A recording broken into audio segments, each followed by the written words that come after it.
everyone, greetings. Welcome to the educational YouTube channel Chandrasekhar Academy.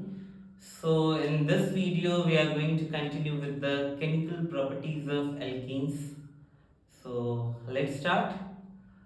For chemical properties of alkenes, you need to understand that alkenes, they have double bond present between two adjacent carbon atom, and where double bond is there, out of those two bonds, one is sigma and the other is pi. Now this pi bond is a weaker bond, or you can say that the electrons in the pi bond are very loosely held, because of which alkenes are capable of giving the electrons during the reaction. And that's why alkenes mostly undergo addition reactions, and those are electrophilic addition. Now why do we call it electrophilic addition? The reason for that is that the reactions are initiated by addition of an electrophile. The electrophile adds to alkene first, and as the reaction initiated by electrophile, so that's why we call it electrophilic addition reaction. Now let us see some examples of addition reactions first. This is going to be very important part. Alkenes are the part from which most of the questions in examinations are framed, especially the Marconico and AntiMarconico rule. Always it will follow you till the time you will be studying organic chemistry in your life. So let's start. In addition reaction, first we will start with the addition of dihalogen. Addition of dihalogen. I have skipped one reaction here, addition of hydrogen, and the reason for not taking that reaction is we have already seen the reaction in preparation of alkane. We saw that alkane can be prepared by the catalytic reduction or say catalytic hydrogenation of alkenes. That was an addition reaction only. So I am not writing that reaction here. Let us take addition of dihalogen directly. And the addition of dihalogen, this reaction is very simple. Suppose if I represent a general alkene like this, carbon double bond carbon. Then addition of halogen to it, like say bromine, which takes place in carbon tetrachloride solvent, is such a simple. Here the double bond converts into single bond, and to both the carbon atoms these halogen atoms get bonded. Like bromine is there, so the two bromine atoms getting bonded on each of the carbon across double bond. So this is how this reaction takes place. The reaction is also known as bromine water test. Bromine water test, and this is actually a test for unsaturation. This is test for unsaturation. That means that if you have been given an organic compound and you have to determine unsaturation in it, whether it is saturated or unsaturated, you can go for bromine water test. Bromine water, it has a reddish brown color. So when vapors of the compound is passed through bromine water, is capable of decolorizing it, is capable of removing its reddish brown color, then we say that the unsaturation is present in the compound. And also this comes under addition of dihalogen, a reaction for alkenes. The next reaction which I am going to discuss is the most important in all the reactions among alkene, that is addition of halogen acid. Addition of halogen acid. I can write halogen acid like HX. Now for understanding this addition of halogen acid, I am splitting it in two parts. First I will talk about addition of halogen acid to symmetrical alkene. Symmetrical alkene. Now symmetrical alkene, first you need to understand here, symmetrical alkenes are those which have same number of carbon across double bond. If across double bond number of carbon atoms same, then we call it symmetrical alkene. Like let us take ethene, the simplest one. You can see here across the double bond you have one carbon on both the side, so it is symmetrical alkene. And addition of halogen acid, say I am taking HBr here. So addition of halogen acid to this. Now how you will think of the reaction taking place here?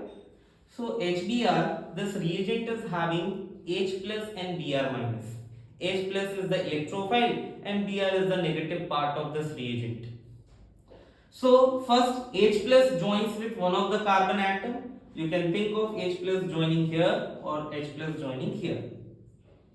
And the leftover part, that is Br minus, will join to the other carbon. Now here it doesn't make any difference whether the Br is getting bonded to this carbon or this carbon. As it is a symmetrical alkene, it is going to give you the same product in both the cases, and that product will be bromoethane. Whether bromine joins to this carbon or to this carbon, both cases it is going to give you bromoethane only. But if you take unsymmetrical alkene, like suppose I am discussing the part B of this, addition of halogen acid to unsymmetrical alkene. Addition of halogen acid to unsymmetrical alkene. In unsymmetrical alkene, let us take propene as an example. You can see here that across double bond, number of carbon on both the side is not same. This side you have only one carbon, whereas this side of the double bond, two carbon atoms are there. So this is not symmetrical. Addition of hydrogen bromide here can give you two products. Now let us see what are those products. Suppose if hydrogen gets added to this carbon and bromine is getting added to this carbon, then it will result into CH3, CH2, CH2Br. CH3, CH2, CH2Br. We call it 1-bromopropane. Whereas if the negative part bromine is getting added to this second carbon atom, then you are getting CH3, CH, Br, CH3. This is 2-bromopropane.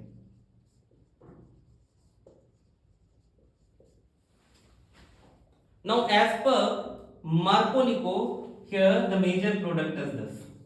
This is obtained as a major product, and this is as per the Marconicos rule statement, which says that during addition reaction to an unsymmetrical alkene, negative part of the reagent or the addendum adds to carbon atom which is having less number of hydrogen atom. So as in this example, out of these two carbon, this carbon is having lesser number of hydrogen. That's why as per the Marconicos rule, halogen negative part of addendum joins to this carbon atom. This is what we learn as Marconicos rule. Very important part. In grade 12 also you will have Marconicos rule being used every now and then. And yes, this Marconicos rule was not given randomly. It was actually given because Marconicos studied lot many reactions and the mechanism for that, and then he finally arrived at the statement. So let us discuss mechanism also. We will see that how Marconicos was able to give this statement. Stay tuned with me. So let us discuss now mechanism of Marconicos rule. So starting with the same reaction, let us take propene molecule and addition of hydrogen bromide to this.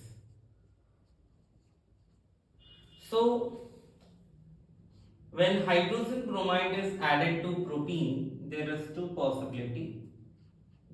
There are actually two possibilities here. This pi electron present over here between two carbon atoms can be given to this hydrogen, and here a heterolytic fission occurs, so the electron pair shifts on bromine. That means here it being shown H plus formed as an electrophile, Br minus is the negative part of addendum or the nucleophile part. This pi electron given to H plus, which means this hydrogen has to bond with either of these two carbon atoms. Now suppose if the hydrogen is getting bonded with the second carbon atom, so it will be CH3, CH2, CH2, and this carbon will be then left as electron deficient, acquiring a positive charge. Pi electron was shared between the two carbon, and now that pi electron is shared between carbon and hydrogen, this carbon is not having that electron of the pi available now, so this is electron deficient and positive charge. Other possibility is that hydrogen can join with this first carbon also, leading to the formation of positive charge on this carbon. Now if you will see these species, these are nothing. This one is primary carbocation and this one is secondary carbocation. And then if you recall about the stability of primary carbocation and secondary carbocation, this is more stable. This one is more stable.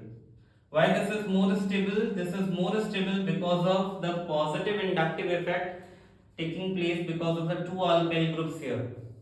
This 2-methyl group directs or releases their electron towards this carbon atom, and that causes the effect of this positive charge to minimize and making the secondary carbocation more stable. So as this carbocation is more stable, so in the further step, this is going to get attacked by the negative part of the reagent. Negative part of the reagent we are getting from here, this is Br minus. So bromide ion as a nucleophile then will attack on this positively charged carbon atom, and then it's very simple. You are getting this bonded on second carbon atom. So the fact is that always in such reaction you are going to get the more stable carbocation with the one which is having less number of hydrogen on it. That is going to give you more stable carbocation, and that's why further the negative part of the addendum will attack on that more stable carbocation, giving the corresponding derivative as the major product.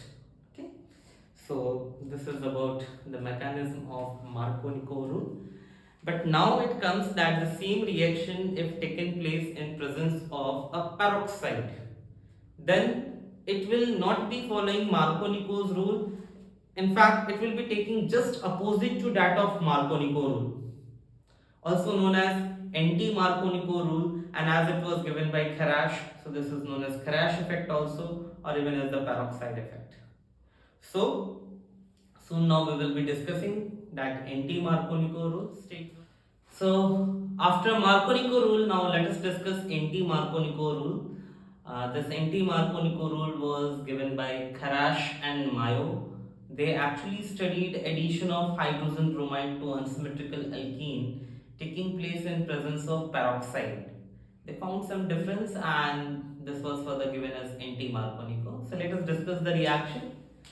The reaction is, if the same addition which we have seen in the previous reaction, if the same reaction occurs in presence of peroxide, like let us take propene, addition of hydrogen bromide to it, and let us take a peroxide here, like you can take benzoyl peroxide or tertiary butyl peroxide. So carrying out this reaction in presence of peroxide gives 1-bromopropane as the major product. I am writing 1-bromopropane only. This is formed as a major product. So again you can see here It is just opposite to the Marconico rule. So that's why we call it anti-Marconico, or the peroxide effect or the crash effect. Let us understand the mechanism for this also. So in this mechanism, first you need to understand that what is the role of peroxide here. Let us take benzoyl peroxide for example. So this is your benzoyl peroxide, and benzoyl peroxide undergoes homolysis. This is the part from where it is undergoing homolysis, and this homolysis generates free radical, which is this free radical first. But this free radical is highly unstable, so it decomposes, giving carbon dioxide gas, and finally gives phenyl free radical. Now, in the next step, this phenyl free radical has the role. So, the phenyl free radical formed here, that further reacts with hydrogen bromide, and this causes homolysis in hydrogen bromide. Hydrogen bromide will undergo homolytic fission. So, the hydrogen free radical generated here joins with phenyl free radical, giving C6H6, that is benzene, and the other is bromine free radical. And now this bromine free radical attacks on propene molecule. So when this bromine free radical attacks on propene molecule, it has two possibilities. Either this can join on second carbon, giving primary alkyl free radical, or it can join on first carbon. It can join on first carbon, giving secondary alkyl free radical. It's very simple.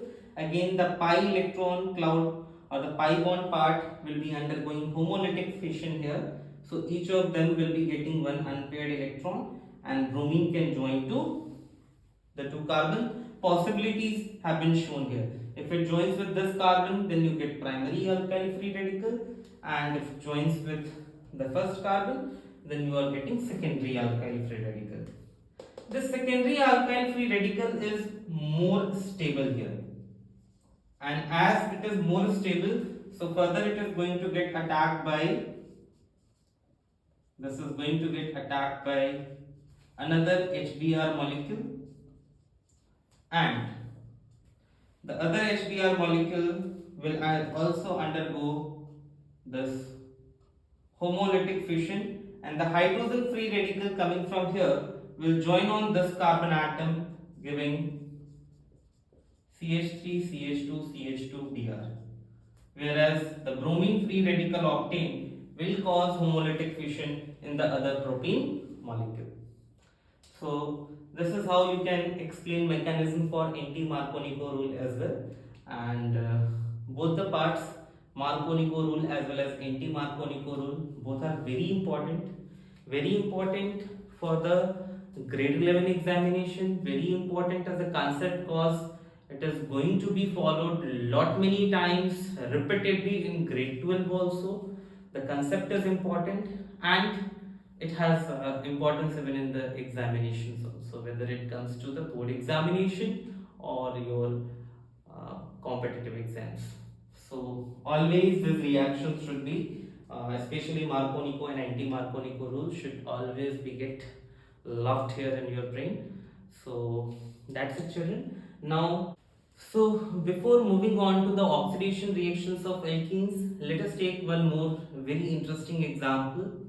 Um, like addition of hydrogen bromide only I will be discussing, but it is quite interesting. Let us see the reaction first. Suppose if we take this alkene, if I am taking this alkene as your substrate, and addition of hydrogen bromide to it.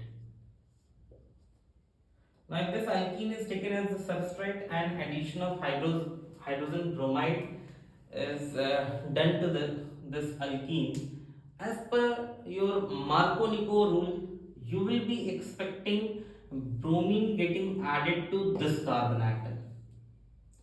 But when we examine the product, we find that the product formed in this case is this one. This is formed as the product in this reaction. Now a question arises here that how come this product is formed? So for understanding the formation of this product, again let us try to understand mechanism. In mechanism, again it will proceed as per the previous one only. Here addition of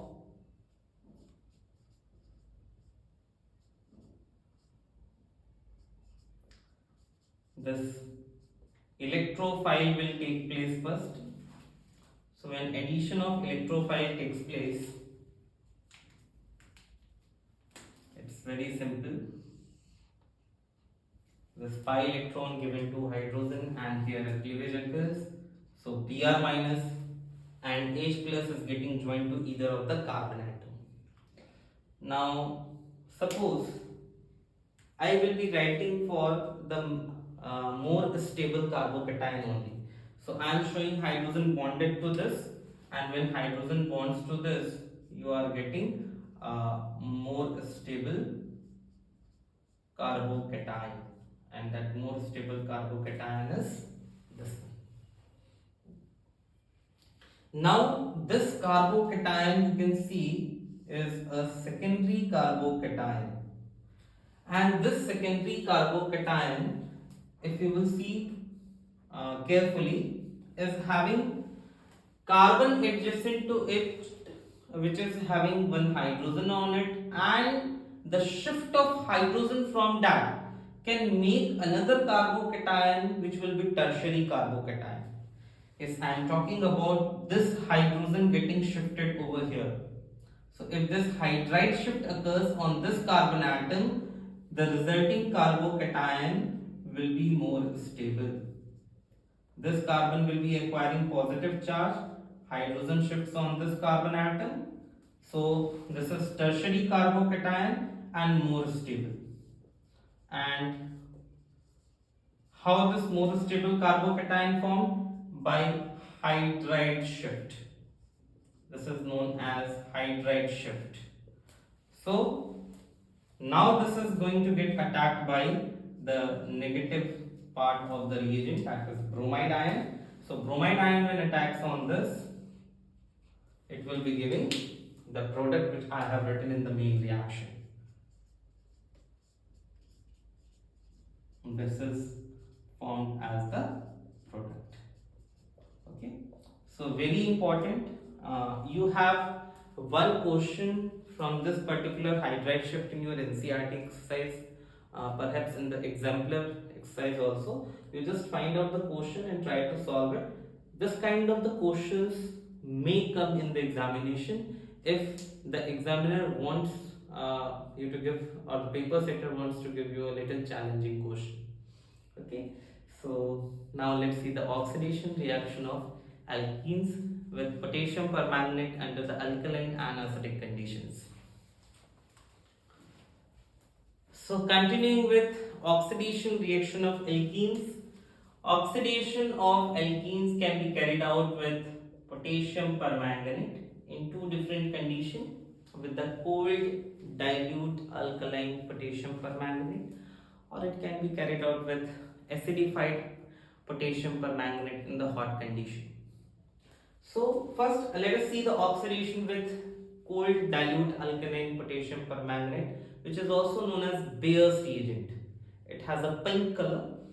So if you have an alkene in general, and if that alkene is treated with potassium permanganate, alkene plus H2O plus this nascent oxygen which actually comes from potassium permanganate, or you can write dilute alkaline KMnO4 also. I am mentioning cold condition here.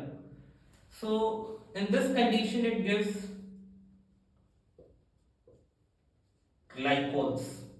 Vicinal diols are commonly known as glycols. Again, why vicinal? You can see OH on adjacent carbon atom. So these vicinal diols are commonly known as glycols also. Then I am writing only the general reaction. Another possibility of the oxidation is with hot acidified potassium permanganate. This was alkaline. If you wish, you can write OH negative here. Now I am writing the reaction with acidified potassium permanganate. So let us take ethene as an example in this. Ethene on oxidation with acidified potassium permanganate and heated. So in this case cleavage occurs over here. It will cause cleavage happening in this part, and when cleavage occurs, this actually results into the formation of this methanoic acid here. But this methanoic acid is further, it will get oxidized in the reacting mixture itself, and it will convert into the final product as carbon dioxide and water. That means in this particular reaction, wherever you have double bond CH2 present, it means it is going to get converted into carbon dioxide and water after the complete oxidation with acidified potassium permanganate. If you have this kind of the alkene, like suppose if I take propene, then in case of propene, the same reaction, that is oxidation with acidified potassium permanganate, or you can take acidified potassium dichromate also. Again the cleavage occurs here. This part is getting oxidized to carboxylic group, and the other CH2 is getting oxidized as CO2 and H2.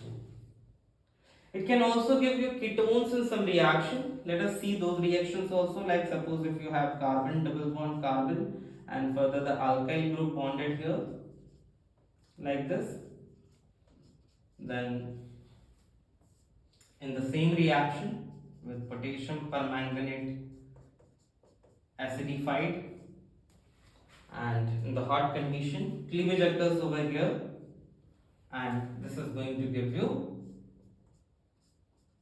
ketone, the simplest ketone in this case, that is propanol. Okay, so this reaction is again very important, can be asked as in the part complete the following reaction, and also it may remain present as a part of data of Hott's question.